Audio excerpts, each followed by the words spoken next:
నీకోసమే ఇదంతా అని అప్పచెప్పినోడు. అంతే కదా.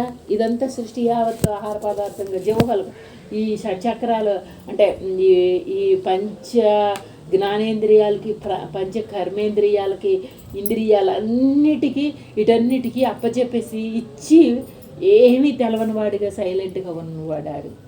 ఈ సృష్టికే మొత్తానికి అప్పచెప్పినాడు పవర్. ఆ పవర్ లేకపోతే ఈ జగత్తే లేదు. కానీ ఆ పవర్ మొత్తం అందించి కూడా నాది అన్నోడు ఆడు. ఈ పవర్నంతా వాడుకుంటా కూడా ఆడిది కాందాన్ని నాది అనుకునేవాడు ఈడు. మనం చూస్తున్నాం కదా. అప్పచెప్పినోడు ఎంత హాయిగా ఉంటాడు. పొందేవాడిలో నాకు దక్కదేమో, నాకు చెందదేమో, ఇంకోళ్ళు పట్టుకుపోతారేమో అని ఆశపడేవాడు ఎట్లా ఉంటాడు. మనం చూసిన వాళ్ళమేగా, మన బుద్ధిలోంచి మనం చూసిన వాళ్ళమేగా. ఇప్పుడు మరి మన బుద్ధే ఆ చెందినోడి దగ్గరికి తీసుకెళ్ళి ఎంత పవర్ అయినోడు సైలెంట్గా ఉన్నప్పుడు మనం ఆ కృతజ్ఞత తెచ్చుకుంటాం కదా. చూడు, మనకి తెలియకుండా అండగా ఉండి అన్ని అవసరాలు తీర్చే వాళ్ళ మీద ఎంత కృతజ్ఞత పెట్టుకుంటాం మనం. నాకు మళ్ళీ ఎదురు తిరిగి పని చెయ్యి అన్నప్పుడు బాధ వస్తుందేమో, కానీ ఏ పని అడగకుండా మనకే అన్ని సర్వస్వం అప్పచెప్పే వాళ్ళ మీద ఎంత కృతజ్ఞతగా ఉంటాం కదా. అదే ఆ బుద్ధికి ఆ జ్ఞానం ఉంది కదా. సర్వస్వం అందిస్తున్నారు, నా నుంచి ఏమీ కోరుకోవట్లేదు అనే అంత కృతజ్ఞత ఉంది కదా. అలాగే ఇప్పుడు అది గనక ఆ కృతజ్ఞత రావటానికి కూడా ఎదురు తిరిగి ఏదైనా అడిగితే మళ్ళీ మనం చెయ్యాల్సి వస్తే అప్పుడు పాళ్ళు మారతాయేమో. మనకి అందించిన వాళ్ళ దగ్గర నుంచి మళ్ళీ మనం వాళ్ళకి అందించే పని కనుక వస్తే అప్పుడు పాళ్ళు మారితే మన దగ్గర శక్తి ఉంటుంది, ఉండకపోతుంది, ఏదో జరుగుతుంది కదా. అప్పుడు మారుతుంది. అసలు సర్వస్వం ఇస్తానే ఉండటం తప్ప తీసుకోవటానికి అడగటానికి ఇంకోటి లేని వాడి దగ్గర ఆ కృతజ్ఞత ఎలా ఉంటుంది మనకి? ఎలా ఉంటుంది? ఇంకా ఏది అడిగినా నేను ఇవ్వగలను, ఆడి దగ్గర నుంచి నేను అంత పొందుతున్నాను అనేది అర్థమవుతుంది కదా. ఆ పొందే దగ్గర ఆడి ఇవ్వటమే తప్ప ఇంకోటి ఫలితాన్ని కోరటం లేని, ఆశించటం లేని వాడి రుచిని మన బుద్ధి ద్వారా గ్రహించి అది మనంగా తయారవ్వమంటున్నారు అమ్మ. సృష్టి రహస్యాన్ని తెలుసుకోమన్నారు. జీవన శైలిలో మనం పొందే విధానానికి ఎవరు అండగా ఉంటే ఈ జీవితం మనని ఇలా నుంచోబెట్టి అవసరాలు తీరుస్తా ఇన్ని విధాల పని పడుతున్నదో ఆడిని గుర్తించమన్నారు. మనం వాల్యూని, ఆ మూలాన్ని గుర్తించలేక ఎవరి కోసం చేస్తారేంటి, ఎందుకు చేయట్లేదేంటి, మనం చేయట్లేదా ఏంటి అనుకుంటా ఈ కనపడిన నాలెడ్జీలో తిరుగుతా ఇచ్చిన వాల్యూని గుర్తించలేకపోతున్నాం. చేసిన దానికి లెక్కలు కట్టుకుంటా మొదలయ్యాం. మన నుంచి చేస్తే అస్తమానం లెక్క కడుతుంది. ఇచ్చేదంతా నువ్వు కూడా లెక్క కట్టు, మరి అందుకునేదంతా లెక్క కట్టు. అప్పుడు చెల్లి అయిపోతుంది. చెల్లి అవుతుందో నువ్వే అప్పు ఉంటావు, అడిగి తెలుసు ఆ లెక్కలన్నీ. మనం ఇచ్చింది లెక్క కట్టట్లేదుగా. ఎవరి కోసం ఇచ్చారేంటి, వాళ్ళకి లేదేంటి, ఏదో చెప్పుకుంది పాపం దానికి సమర్థించుకోవడానికి, ఇది ఎవరిది ఏంటి అని. అలాగా అయ్యన్నిటి దగ్గర అంత రూలు అర్థమైనప్పుడు నీ సత్యం దగ్గర కూడా నీ రూలు నీకు అర్థమైతే. ఎక్కడ రూల్ అర్థమైంది? ఇగో కోర్టులో ఎత్తే చల్లదు, లేకపోతే ఈ సంతకం పెడితే ఈ కాగితకానికి ఎంత విలువ, ఈ పనికి ఎంత లాభం ఉంది అని లెక్కలు కట్టే రూల్ తెలుసుకుని వీడు సృష్టి అంతటికి ఆధారం అందించి ఏ ఆశించిన వాడి యొక్క దగ్గరికి వెళ్ళి అప్పుడు లెక్కలు అడుగు. అప్పుడు తెలిస్తే మన లెక్కలేంటి. మూలం తెలియక ఆ సత్య వస్తువుని వాడుకుంటా కూడా నేనే ఏదో సంపాదించేసి నేనే దాన్నంతా ఏదో త్యాగం చేసినట్టు ఫీల్ అవుతున్నాడే ఈడు. అది కదా అడ్డం అంటే. సృష్టిలో ఇంకోళ్ళు ఉన్నారు అడ్డం, ఎవరన్నా వచ్చారా? చెట్టు కాయకి కాస్తానికి కింద బోధ చేసేవో లేదు చెట్టు మొక్క గుక్కేవో, అంతకన్నా ఏం చేసావు నువ్వు? అంతకన్నా ఏం చేయలేదు కదా. అది మొత్తం నాదేనంటావు, నాకేనంటావు. ఇదేనా ప్రకృతి ఇచ్చింది? ప్రకృతి ఎవరికి చెందితే వాళ్ళకి చెందినట్టు హాయిగా చూస్తున్నది. ఏది వస్తువు ఇచ్చినా చెందుతున్నది, చూస్తున్నది. అది అలా నీ లోపలోడుగా నువ్వు అంతకన్నా విలువైన స్వరూపుడుగా, మానవ జన్మకి తెలుసుకునే విజ్ఞానంగా ఉన్నవాడిగా, ఇంత అర్థం ఆంతర్యం తెలుసుకునేవాడిగా ఈ బుద్ధికి లోపల ఉన్నప్పుడు లోన ఉండగా మనం ఎందుకు తెలుసుకోలేకపోతున్నాం అంటే అటు ఆ కోణం చూడలేదు, ఆ కోణం చూసినా అర్థం కాలేదు, చూడటానికే సమయం కూడా లేదు మన దగ్గర. నేను ఇది చేస్తే ఇది ఫలితం అవుతుంది, ఇది చేస్తే ఈ లాభం ఉంది అనుకుంటా లెక్కలు కట్టాడు ఊహ తెలిసిన కానించి మనిషి. నాది నాది అనుకోను, నా దాన్ని తీసుకెళ్ళి నీకు ఇచ్చానని చెందినట్టు చూపించటం, దాని ఈజీక్వల్ ఫలితం రావాల్సిందే అని ఆశిస్తూ వచ్చాడు ప్రతిక్షణం. అందుకనే ఆ నాది చేసే కన్నా ఆడిది ఆడికే సొంతం. అట్లా ముందలేమో విధానం గురించి తెలుసుకోగలగటం, సృష్టిలో జరపబడే విధానం గురించి తెలుసుకోగలగటం, తర్వాత ఆ విధానమే మనలో పాటించబడే దగ్గర, ఫాలో అయ్యే దగ్గర మన లోపల అయ్యున్న నేను ఎక్కడున్నాను, కనపడే నేను ఎట్టా ఉన్నాను, అయ్యున్న నేను ఎక్కడున్నాను నాకు అర్థమయ్యేటట్టు ఉండాలి కానీ అయ్యున్న నేనుని. ఇప్పుడు అమ్మ నువ్వే బ్రహ్మానివి అన్న, సృష్టి యావత్తు ఆ చైతన్యమే నిండబడింది అన్న, అయ్యున్న నేనంటే ఏది మన బుద్ధికి తాకాలిగా. ఎంత విషయం తెలుస్తా ఉన్నా, ఎన్ని ఆహార పదార్థాలు అక్కడున్నా నా రోగమే నా పొట్ట నింపట్లా, నా ఆకలి తీర్చట్లా. అప్పుడు అక్కడున్నాయని నాకేంటి ఉపయోగపడ్డట్టు? అందుకే ఇక్కడ ఏం చెప్పారు, భవరోగంలో ఉన్నామని చెప్పారు, సంసారంలోని ఈ సంసారాన్ని దాటాలి అని చెప్పారు.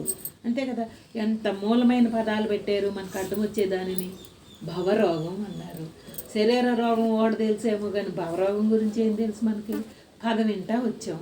పదం విన్నప్పుడు ఆ భవరోగం ఏ విధంగా అడ్డపడింది మనకి?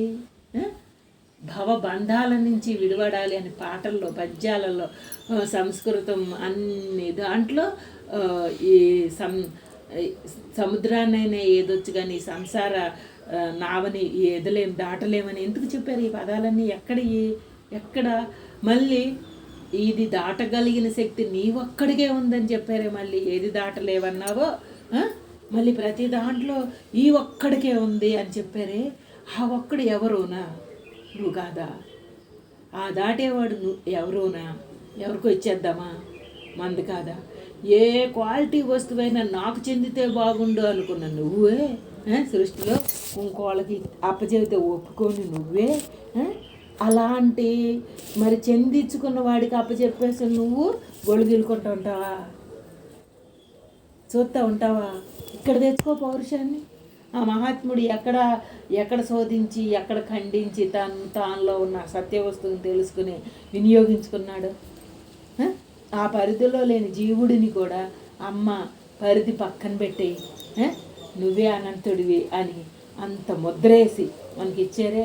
ఇప్పుడు అందుకేగా నిన్న చెప్పుకున్నాం, అయ్యున్న బొమ్మ బొరుసుల్లో ఏది నేను అనుకుంటుంది ఆ రూపాయి అంటే, అయ్యున్న ఒకటేమో నాదిగాను, పక్కనున్న దాన్ని కొద్దిసేపు పక్కన పెట్టుకుంటా మళ్ళీ తర్వాత కలుద్దాంలే, నువ్వే ఇప్పుడు అడ్డం వచ్చావు, నువ్వే అడ్డం అయ్యావు అని తెలుసుకుంటా పక్కన పెట్టి మళ్ళీ కలుపుకోమని చెప్పాడా నిన్న? ప్రాసెస్ చెప్పాడు కదా. అలా ఇప్పుడు మన జీవుడిని మనకు అడ్డం వచ్చేటప్పుడు అడ్డం వచ్చాడని మన భేదం లేకుండా ఎదుటివాడిని ఖండిస్తామే, తప్పుగానే చెబుతాను అంటూ ఉంటామే మనం ఎవరి దగ్గరైనా. మన దగ్గరకు వచ్చేసరికి ఆ తప్పు నీది కాదా, నువ్వు కాదా చెప్పవే, ఇక్కడ చెప్పుకోవే. బలం లేదు, ధైర్యం లేదు. ఎందుకు? తగ్గిపోతానేమోనని, ఎక్కడ చీప్ అయిపోతానేమోనని. వీడు లొంగే దగ్గర లోనయ్యే దగ్గర ఏమో ఛాన్సులు ఇచ్చేసుకుని అన్నిటి దగ్గర, తర్వాత ఏమో హాయి రావట్లేదంటే ఎవరిస్తారు మనకి? పొట్టకి ఆహార పదార్థం చెడిపోతుంది, అదే తింటే పడదని ఎంత బాగా తెలిసినా కూడా కక్కుర్తిపడి క్షణం కోసం పొట్ట కోసం పొట్టలో పడేసిన తర్వాత ఎవరికి చెందుతుంది? అది అడిగే కదా చెందాల్సింది. అలా ప్రతి ఇంద్రియానికి లొంగిన వాళ్ళమే కదా. అందుకే మనకి అస్తమానం అయ్యున్నది నేనే, వల్లగా అంది నాకే.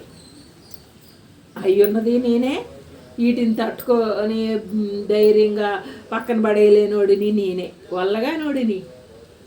వల్లగానోడని అంటేనే కదా ఇంకోటి వచ్చి సాయం చేస్తాడు. ఎవడున్నాడు? ఒక్కొక్కడు నీ లోపల ఉన్నాడే, నువ్వుగా ఉన్నదే ఆడే చేస్తాడు. నువ్వు వల్ల కాదు అంటే చేస్తాడు. నాకేం లోటు లేదు అన్నంతసేపు ఆడు అంటారవనే ఆవిడ మనలోనే ఉండి మనంగా ఉండి కూడా ఆడంత సైలెంట్గా ఎందుకు ఉండాలి? ఏకాగ్రత నిశ్చలత వీడికి లేక ఇంకా మోహం పోక ఇంకా వాంఛ తీరక ఇంకా మమకారంలో లోనయ్యి అన్నిటి మీద భ్రాంతితో ఉన్నాడు కనుక ఆడి అంట రావట్లా. ఆ భ్రాంతిని ఎవరు తొలగించగలడు? భ్రాంతి రావద్దని అంటలా, వచ్చినప్పుడల్లా దీని వంతు పని ఇంత ఉంది చేసుకుంటే వెళ్ళు. ఇప్పుడు మనం నాకు ఏది జరిగినా ఓకే అనుకుంటాను అని చెప్తున్నది అనుకో, ఇది ఎప్పుడు అనుకుంటున్నది? నీ దాకా రానప్పుడు అనుకుంటున్నది. నీ దాకా వచ్చినప్పుడు అనుకుంటున్నదా ఏది జరిగినా ఓకేనని? ఎవరిదో అయితే బయటేసి ఈకలు పేకలు తీసి బయటేసి వాళ్ళ తప్పును అప్పచెబుతున్నదే, నీ దగ్గరికి వచ్చేసరికి కప్పిపుచ్చుకోవట్లేదా? ఏదైనా ఒకటిగా చూస్తున్నాను అనే మాట అసలు ఇటు మాట్లాడటానికి సరిపోతామా? ఇవన్నీ జరపబడే వాటిల్లో మనకు కూడా అందుకని అసలు ఈ పదాలని మనం జీవించే జీవితంలో ఉన్న పదాలను తీసుకెళ్ళి ఆడి దగ్గర పెట్టడానికి సరిపో. ఎందుకు? ఆడ పవర్ గల్లోడు, ప్యూర్ అమ్మ. నువ్వు వెతికెళ్ళి అతికిస్తే అతికిదేమే, అక్కడేం అతకదు. ఇక్కడ నిన్ను చేర్చుకుని మళ్ళీ పోల్చుకుని వాళ్ళలాగా ఉన్నానని పోల్చుకోవాల్సిన అసలు అవసరం లేదు. నేను అంటే ఇంతే, ఇలాగే ఉన్నాను, ఇలాగే ఉంటాను, దీని ఫలితం దీనికే ఉంటుంది అని ఏడునాడైతే ఒప్పుకోగలిగితే ఆ సత్తాస్వరూపుడు పవర్ దీని మీదకి వాడబడుతుంది. అంతేగాని దీంతో కలిపి బొందుతో కైలాసానికి వెళ్తానన్నట్టు విశ్వామిత్రుడు చేసిన తపస్సు ఎలాగా కుదరలేదో, కుదరని పనిని కుదురుతుందని చేసిన విధంగా తయారైంది మన పని.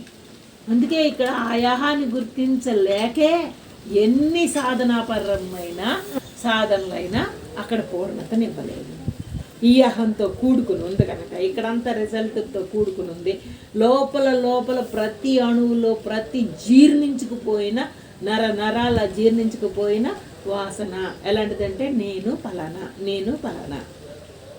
ఈ నేను పలానాలో నుంచి ఆ నేనుని ఎంటర్ చేయడం ఎలా కుదురుతుంది? కుదరదు. ఈ నేను పలానాలో నేనున్నాను అని ఒప్పుకుని, ఆ నేను కూడా అయ్యున్నానని ఒప్పుకుని, ఆ నేనుని నేను వాడుకోగలగాలి. ఎవరికో కాదు వాడటం, నాకు నేను వాడుకోవాలి. ఆ నేనుని ఎప్పుడు వాడుకోగలం? ఎలా వాడుకోగలం? ఎలా వాడుకుంటే ఆ నేను సొంతమవుతుంది?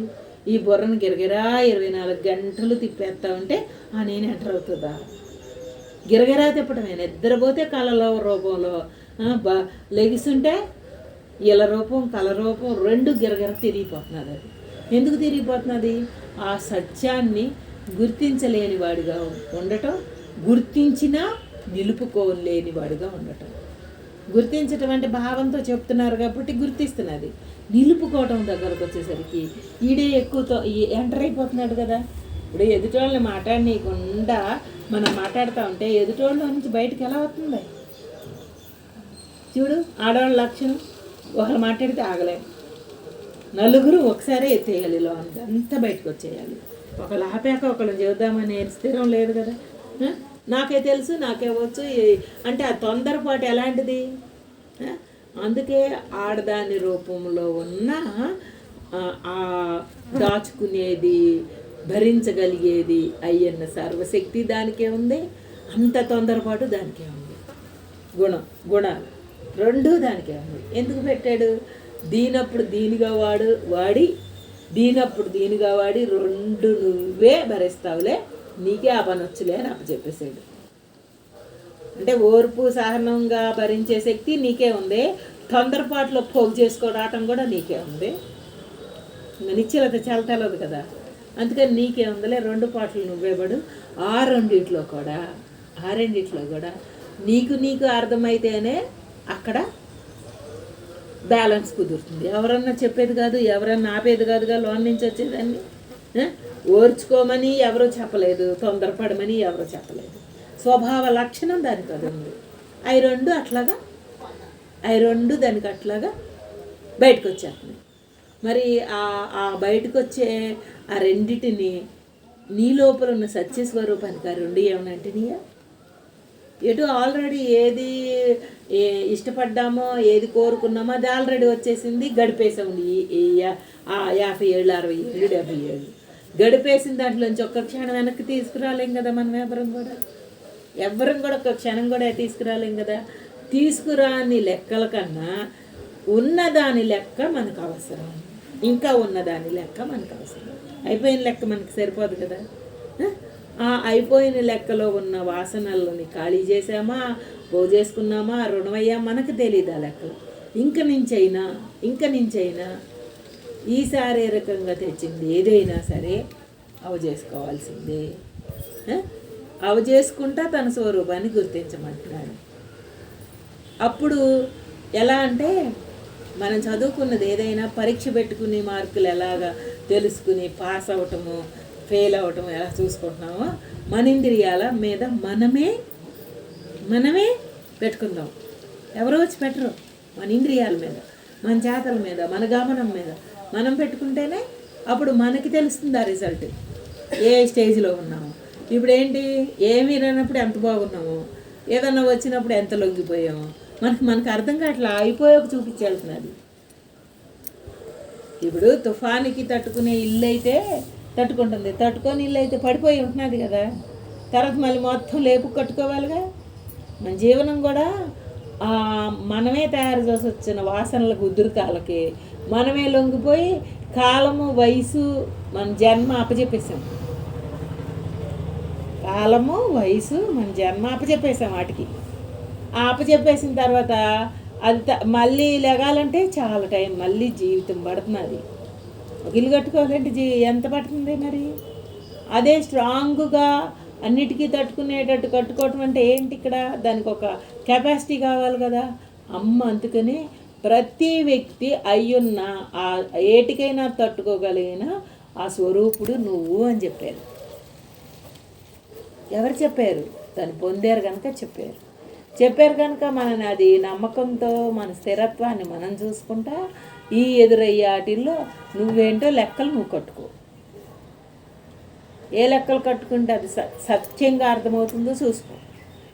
కనమాటి మీద కాదు లెక్కలు కట్టాల్సింది, మన దగ్గర కూర్చుని మనంగా తయారు చేసిన విధి దగ్గర మనం లెక్కలు కట్టాలి. ఎప్పుడు నాకు ఒకళ్ళు అందిస్తా ఉంటే లోటేం తెలుతుందమ్మా, అందరినాడు నేను ఎంత ప్రయత్నం చేసుకోగలనో చూసుకున్న నాడు ఆ ప్రయత్నంలో వచ్చే ఫలితాన్ని చాలా అక్కర్లేదా తెలుసుకున్న నాడు నేనేంటో తెలుస్తుందా. అందబడతా ఉంటే ఏం తెలుస్తుంది మనకి, ఇదంతా అందబడింది. అమ్మ ఆనందం రూపంలో స్వరూప రూపంలో అందించేశారు. అందించేసిన దాన్ని నీ సొంతంగా నిలబెట్టుకున్నప్పుడు నీ ఇంద్రియాలు కాపలా కాసుకునేటప్పుడు నీకు అర్థమవుతుంది. ఇంకో రకంగా కాదు. ఎవరి మీద వాళ్ళం ఇప్పుడు ఒక పని చెయ్యాలి అంటే దాని వెనకాల ఒక శ్రమ ఉంది. ఆ శ్రమ దగ్గర చేసుకునేటప్పుడు ఆ శ్రమ నాకు అంటున్నదా, నాది అంటున్నదా, నేను అంటున్నదా, నన్ను గుర్తించమంటున్నదో మనం చూసుకోకపోతే ఎవరు చూస్తారు? ఎవరన్నా వచ్చి మన లోపల చూస్తారా? ఒక కారణం వెనక. అందుకని ఈ సృష్టిలో మనని మనం పరీక్ష పెట్టుకోవడానికి, మనని మనం సరి చేసుకోవడానికి ఇక ఉన్న జీవిత కాలం చాలదు. మనం ఇరుక్కుపోయింది చాలా పెద్దది. ఎందుకో తెలుసా? ఎందుకు ఇరుక్కుపోయామంటే ఏదన్నా చూడగానే మన కంటి ముందల దృశ్యం చూడగానే వింతగా ఉందో, విడ్డూరంగా ఉందో, ఆశ్చర్యంగా ఉందో, ఇష్టంగా ఉందో అంటే బయటపడిపోవాలన్నమాట, లోన్ అయిపోవాలన్నమాట. మనం తయారు చేసి వచ్చింది అలా లోన్ చేసి అప్పచెప్పేసాం మన ఇంద్రియాలన్నింటినీ. ఏంటి అని గుచ్చి చూస్తున్నది అది. నీకెందుకు అని, నాకు అవసరం లేదు, అక్కడ ఏముందోలే మనకెందుకని ఇంద్రియాన్ని తన లోపల ఉన్న సత్యంగాను ఎదుటిగా ఉన్న సత్యంగాను చూడలేకపోతున్నాను. గుర్తించేస్తున్నాను. నువ్వు సన్నగా ఉన్నావంటుంది, నువ్వు లావుగా ఉన్నావంటుంది, నీకు బాగున్నావంటుంది, నువ్వు బాగాలేదంట. ఎదుటోడి దగ్గరికి వెళ్ళగానే అంత ఐడెంటిటీ లెక్కలు కట్టేయడానికి నీ ఇంద్రియాన్ని వాడేస్తే, టేస్టుల కోసం, రూపం కోసం, చేతల కోసం, అన్నిటి కోసం అది టక్కట్టాగా గుర్తించి వెళ్ళిపోతే మరి ఆ తెలివంతా మళ్ళీ మన దగ్గరికి వచ్చి ఎప్పుడు వాడుకుంటాం? మనలో ఉన్న లోపాన్ని గుర్తించగలగాలి ఆ తెలివి, ఎదుటోడి దగ్గర కాదు. అందుకని అమ్మ నేను చూసానా వీళ్ళని మాట్లాడానా, నేను ఈ మాట మాట్లాడానా, ప్రతి పని ఎదురుగుండా జరిగే ప్రతి దాంట్లో ఇది నేను చేశానా అని ఎందుకంటున్నారు అక్కడ? ఆడు ఆ ఇంద్రియాలకు పని చెప్పలా, అవసరార్థం వాడేసింది, మాట వేసినా లోపల ఎరుకు పోలాది. ఆ ఎరుకు పోయేసరికి ఆడికి అంత బలం పెరిగిపోయింది. ఇప్పుడు ఈ ఎరుకును మరిచాడు, వీటన్నిటితో తాదాప్యం చెందాడు, వీటన్నిటితో కాలం గడిపాడు. అందుకని ఆ ఎరుకు దగ్గరికి వెళ్ళాలంటే తల్ల కిందులు అవుతున్నాడు ఆడు. ఇప్పుడు మనం ఏమైనా ఒక పుస్తకం చదువుకుని ఇది చెప్పుకుందాం అని మాట్లాడుకుంటున్నావా? ఆడు చూడు, ఏ రూట్లోనైనా సరే ఉదయం తర్వాత ఒకటి కూర్చి మనకు అందిస్తున్నాడా పదాలని? ఎవరుంటే చెప్తున్నాడు? మన కోసమే కదా. మనం ఏ రూట్ తప్పామో ఆ రూట్ని ఆడేమి చెప్పి వదిలేయట్లా, మన దగ్గరుండి తీసుకెళ్తున్నాడు. మనం ఎవరినన్నా అడిగామనుకో, మనం ఏంటి మన దారి అంటే అటు వెళ్ళండి అని చెప్పట్లేదు, నేను తీసుకెళ్తా రండి అని తీసుకెళ్తున్నాడు ఆడు. ఎల్లుండే అంటే మళ్ళీ తప్పుతాం దారి కొంత దూరం వెళ్ళాక, ఎందుకంటే శాంతం తెలవని వాళ్ళం కనుక. దగ్గరుండి తీసుకెళ్ళాక ఇంకా తప్పేదేముంది?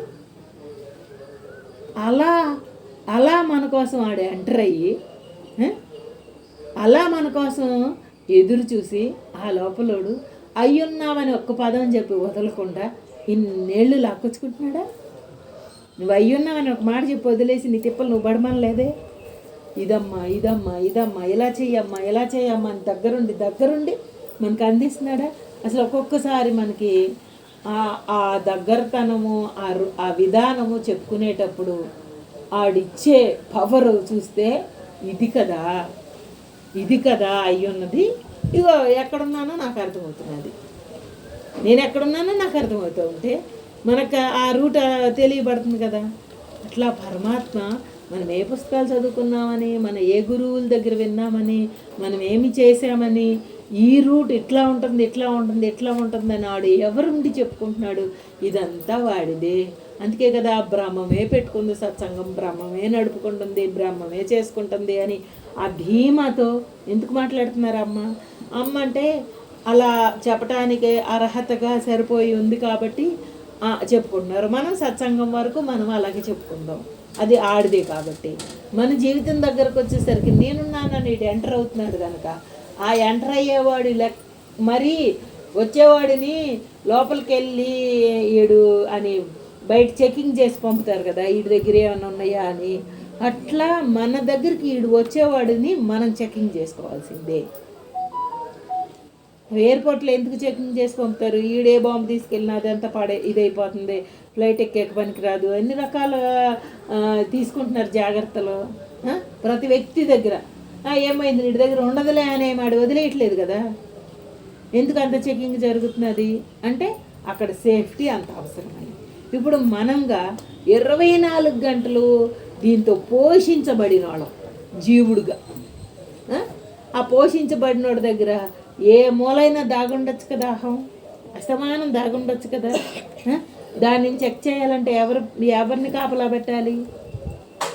నిన్ను నువ్వు పెట్టుకుంటేనేమో నువ్వేమో సమర్థించేసుకుంటున్నావు, నా దగ్గర లోటు లేదు, నాకు లోపం లేదు, నా అలాగే ఎవరు చేయరు, నేను చేసినట్టు ఎవరు చేయరు అని ఆడే సమర్థించేసుకుంటున్నాడు. ఆడిని కాపలా పెడితే మరి ఎవరిని పెడితే తప్పుని రైట్ని చేస్తాడంటే అహంగా ఉన్న ఈడుని పెట్టాం కనుక ఆడు సమర్థించుకున్నాడు. అయ్యున్న ఆత్మను పెడితే అది లెక్కగట్టి అప్పచెబుతుంది, అంతే కదా. ఆ లెక్కగట్టి ఇప్పుడు ఓట్లేసే దగ్గర మన వాళ్ళని పెడితే అందరినీ పంపిస్తాం, ఏరే వాళ్ళని పెడితే కదా వీళ్ళు వెళ్ళకూడదు, ఇప్పుడు వెళ్ళొచ్చారు మళ్ళీ వెళ్ళకూడదు అని ఆ లెక్కగట్టి నుంచోబెట్టి బయటికి పంపుతారు. మనం అనుకుంటే అందరినీ పంపించేస్తాం, ఎన్నిసార్లైనా ఒకడే వెళ్ళొస్తాడు. అక్కడ ఎన్నిసార్లు ఇంద్రియాలతో ఎన్ని అవసరాలు తీర్చినా వాడికి ఇంకా నాకు కావాలనే వాడితోనే ఉన్నాడు, నాకు కావాల్సిందే అంటానే ఉన్నాడు.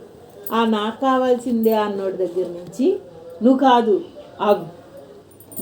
ఆగు అని చెప్పగలిగినోడు ఎవరు? ఆ సత్తాస్వామి ఇప్పుడే. అందుకనే మనలోని నేను అనుకున్నాడు చూసారా, లైన్ గీత అంట, లైన్గా గీయాలంట. వంకర గీసామంటే మళ్ళీ గీయాల్సి వస్తుందంట. ఆ లైను రావాలి అంటే ఏం చేయాలి? మనం ఆల్రెడీ గీసి ఉన్న దాని మీద నేర్చుకోవాలి. కొత్తగా మొదలు పెడితే మన చెయ్యి వణుకుడే, వంకరే. ఆల్రెడీ గీసున్న గీత మీద అయితే వంకర రాకుండా నేర్చుకుంటాం. గీసున్న గీత మీదే రావట్లా మంది, కొత్త గీత కాదు ఇక్కడ, గీసున్న గీత మీద రావట్లా. ఎందుకంటే బుద్ధి నిశ్చలత లేదు కాబట్టి.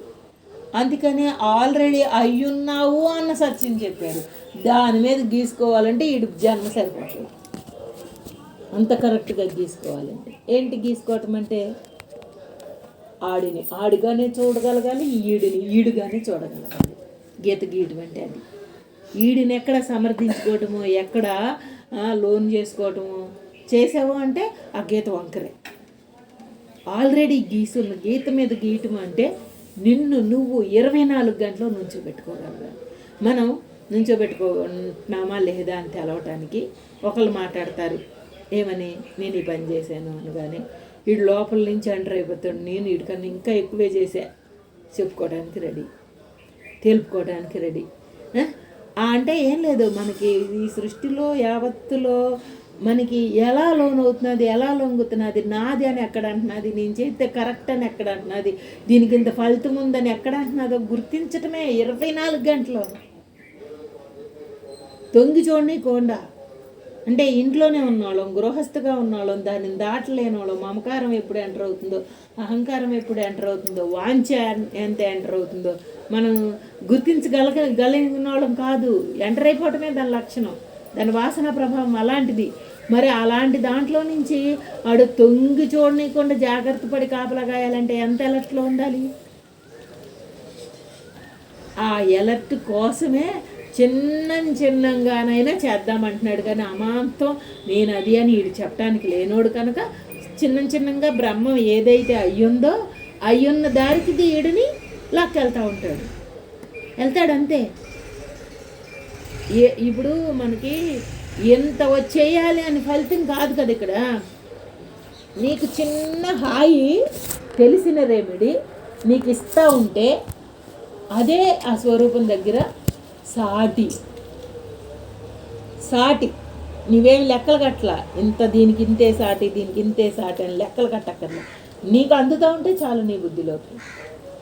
అందుకనే అమ్మ ఏం చెప్పారు, కనవా టైంలో మన బుర్ర ఎటు పరిగెత్తుతున్నదో మనకు అర్థం కావట్లేదు. కాబట్టి సత్సంగ టైంలోనైనా ఆడ అందించే పవర్ దగ్గరైనా, అందుకున్న పవర్లో ఉన్న నీడలోనైనా ఇప్పుడు అందుకుంటంలో వింటున్నాడు, విన్నది గుర్తొచ్చినప్పుడు మననంలో ఉంటాడు. మననాన్ని ధ్యాసలాగా పెట్టి ఇదే అని సత్యంగా నుంచోబెట్టినప్పుడు ఆడు ఇంకా పవర్గా ఉంటాడు. ఈ 3 రూపాలలోనన్నా ఉండు ముందల, తర్వాత నీ వ్యవహారం నీకెటో ఆల్రెడీ ఉంది కదా అన్నారు. ఈ 3 రూపాలలో ఎలా వినటంలో, మళ్ళీ మననం చేయటంలో, మళ్ళీ అది మన దగ్గర గుర్తొచ్చిన దగ్గరైనా నువ్వు ఉండు అని చెప్పారు. వినేటప్పుడే బుర్ర అని చిలత లేనప్పుడు మననంకి ఎలా వస్తుంది? రాదు కదా. విన్నప్పుడే నిశ్చలత రానప్పుడు, అంటే మనకు బాగా అర్థం అవ్వనప్పుడు ఎలా మననంలోకి తెచ్చుకుంటాం? మననంలోకే రానప్పుడు ధ్యాస దాని మీద పెట్టి ఎట్లా గుర్తించగలుగుతాం? ఎంటర్ అవుతుంది. అందుకే అమ్మ మన ఏం చెప్పారంటే, మన లోపల నిత్యం జరిగే ప్రాసెస్ అదేనమ్మా, గుర్తించలేకపోతున్నాం ధ్యాస లేక. అదేమో పరుగులు నిద్రలేసాక నేనేం చేయాలి అంటున్నది. లక్ష్మిని కానించి నేనేం చేయాలి అంటున్నది. ఏం చేయక్కర్లేదు దేవుడు అంటే ఎంటలేదు. అది నేనేదో చేయాలి కావును అని అలవాటు అయిపోయింది దానికి. నువ్వు చేసేది చాలా చిన్నదమ్మా, నువ్వు చేయాల్సింది చిన్నదమ్మా, నీకు ఆ చేయటం వచ్చమ్మా అని మనం చెప్పలే. ఇప్పుడు మనం వంట చేయాలమ్మా, ఇన్నేళ్ళు చేసిన వంట 12ంటికి వాళ్ళ పళ్ళెంలో మనం పెట్టలేమా? వచ్చు కదా. ఆ వచ్చినా కూడా అది అయిపోవాలేమో అనుకుంటా, వాడు అవ్వలేదు అనే దగ్గర, అయిన దగ్గర ఎంత లోనయ్యాడు? చేయగలమని తెలిసినా కూడా పని అవ్వదు అనుకుంటాను, లేకపోతే ఈ పని అయిపోయాక ఇంకో పని ఏదో చెయ్యాలిగా ఉంది అనుకుంటాను. ఎలా లోనయ్యాడు మనకే అర్థమవుతున్నది కదా. ప్రతి క్షణం అడుగు వచ్చినా కూడా ఆ స్థిరత్వాన్ని అనుభవించలేకపోతున్నాడు. ఏ స్థిరత్వాన్ని?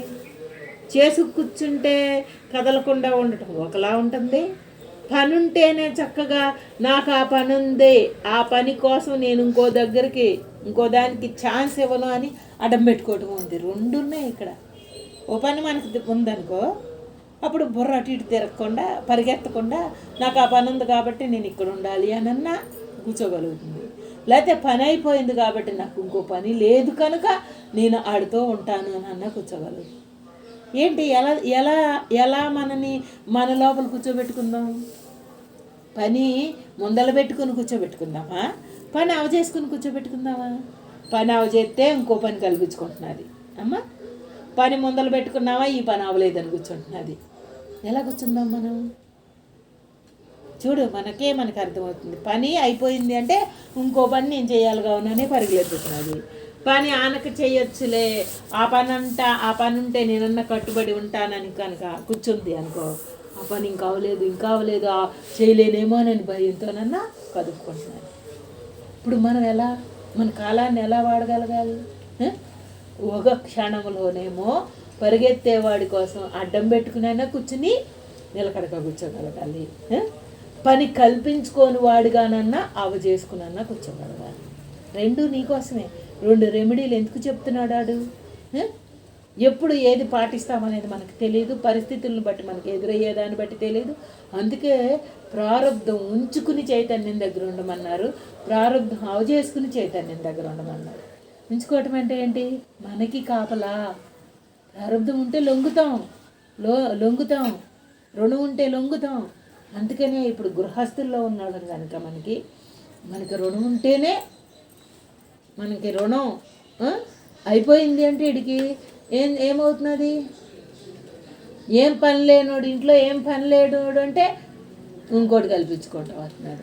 పని ఉంది అంటే నేను చేయలేనని ఎడుతున్నాడు. అట్లా మనకి మనమే 24 గంటలు శోధించుకుని ఆ విధానాన్ని ఈ విధానాన్ని నీ అవసరం కోసం పాటించుకో.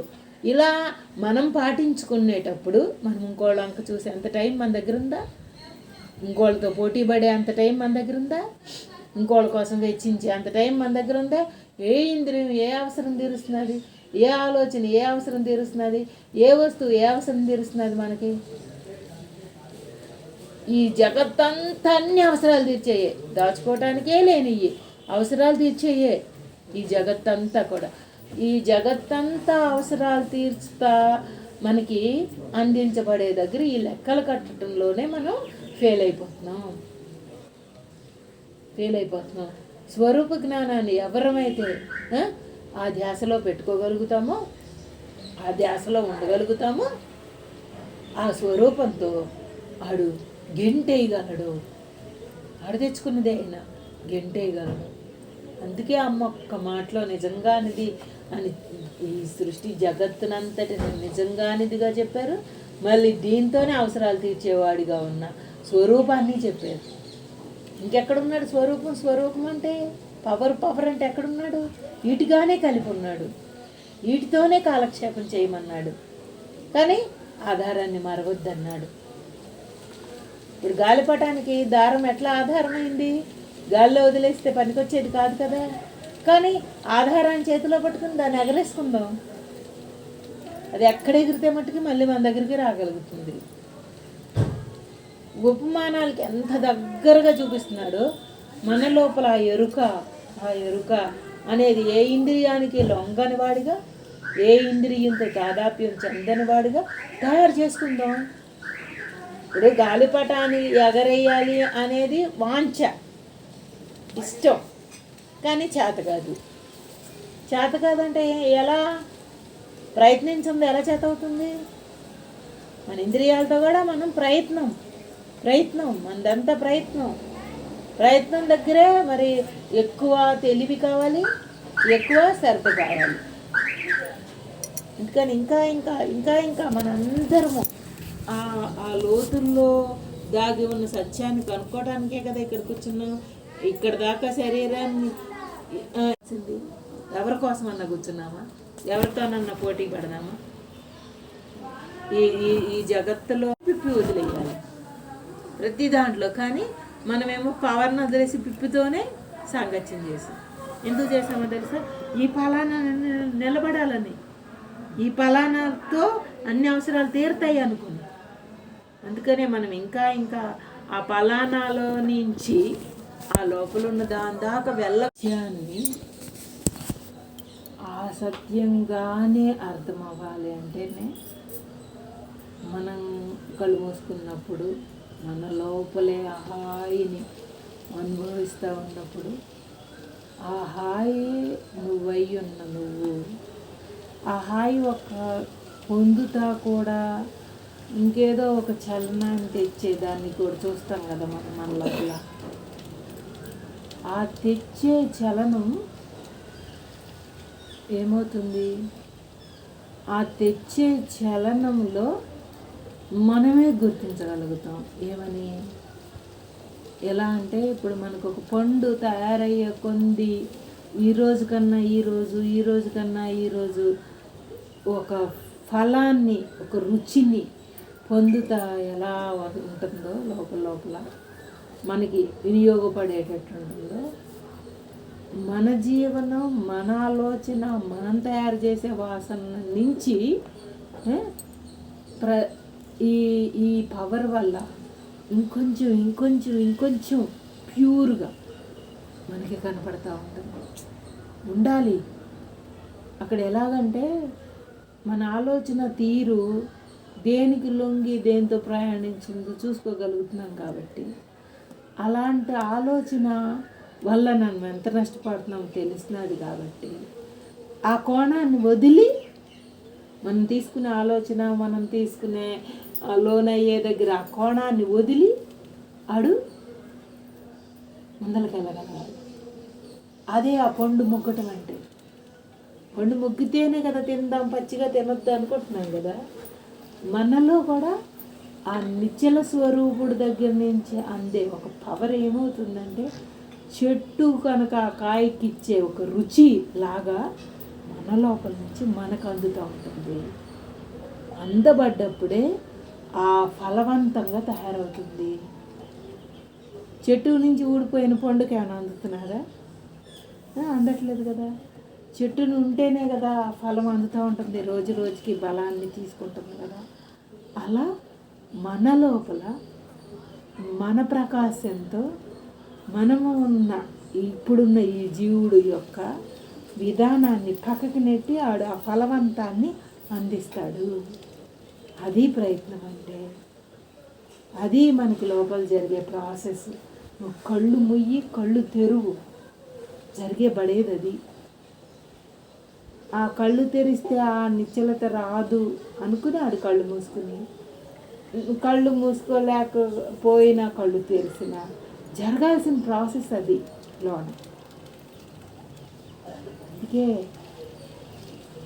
ఆ సంచరించే చలనం, మనలో నుంచి సంచరించే చలనం ఏటు వైపుకు తీసుకెళ్తున్నదో గుర్తించగలిగితే చాలు. మోహమా, ఆశ, ప్రతిక్షణం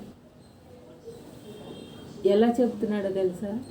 ఎలా వేడుకుంటున్నాడంటే, ఈ శరీరాన్ని సరిచేయటానికి ఏ రకాన్ని వాడేవో ఈరోజు వరకు అవన్నీ రుణాలను బట్టి వాడేవు కదా. ఇంతమందితో ఎన్ని అందించావో ఈ శరీరం కోసం. తండ్రి, ఆ శరీరం రుణం ఉన్న దాన్ని బట్టి ఎలాగో నిలబడుతుంది, పోదు కదా. తగ్గించి రుణపరంగా, వస్తుపరంగా, చలనపరంగా తగ్గించి ఆడు నుంచోబెట్టు. ఆడయ్యేటు ఉన్నాడు కదా ఆడు. లేకపోతే దీన్ని తట్టుకోవటం, దీంతో కొనసాగటం ఎప్పటికి ఆపంది. ఇది కోరుకుంటూ ఇంకోటి, ఇది కోరుకుంటూ ఇంకోటి వచ్చి కూర్చునేది. అది మా సామాన్యమేం కాదు, దీన్ని నమ్మటానికి ఏం లేదు. ఇప్పుడు మనకి ఇది మంచి అది మంచి అని తెలిసే కొంది అది మంచిది మనం వినియోగించుకోకపోతే ఎట్టాగా అని కూర్చుంటుంది కదా. ఏడు నువ్వు వినియోగించుకునేది? నీకు అర్హత ఒకటి ఉండాలి. నాకు అని చేస్తుంది.